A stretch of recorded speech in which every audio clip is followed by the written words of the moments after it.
I'm Andrew, and this is Daddy, and this is the 7th time why you should vote.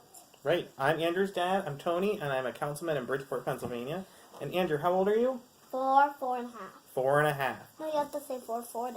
4.5. I don't know why. You're not 44, are you?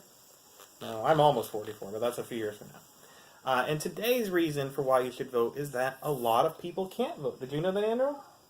This year, Andrew is going to vote for his 10th time, right? Since he was first born, he's come out to vote in primaries and general elections for president, council, Senate, governor, everything. Hey.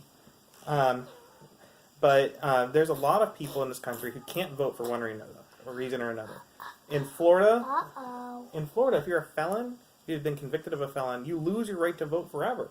And this year, there's something on the ballot to restore those voting rights. One of the most important elections in the entire country is in Florida this year, so that over 1 million people will be able to get their right to vote again. 10% of people in Florida are unable to vote because they were a felon. That doesn't make any sense, does it, Andrew? And then you have in Georgia, where the current person running for governor, Brian Kemp, is a Secretary of State, and he is making it harder for tens of thousands of people to vote, many of them people of color. Actually, most of them people of color. And that's not good for democracy, it's not good for government, it's not good for anybody. And that's not counting in Kansas, where the Republican running for governor, Chris Kobach, is one of the worst people in the country when it comes to keeping people from voting. In Indiana, where there's many thousands of people, tens or hundreds of thousands of people taken from the voter rolls. And then legislatures across the country who are instituting very restrictive voter ID programs that make it hard for people to actually become a registered voter and come out to vote on Election Day. What do you think about that, Andrew? Is that good? No, it's not good, is it? Is it good to keep people from voting? No. We want everyone to vote, right? And you know what's Donald Trump doing right now? Well, I don't know what Donald Trump's doing right now. It's a good chance he's telling some lies. He is at a rally telling some lies. He's putting people in jail right now. Well, he might be. He doesn't do that personally.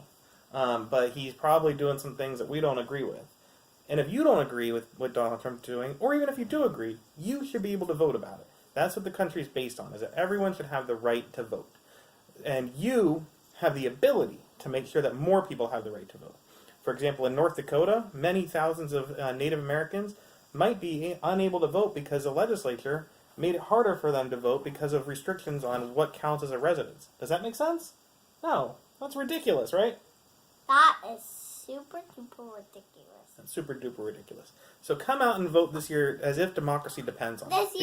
Because it does. Come out and vote this October. No, come and vote in November.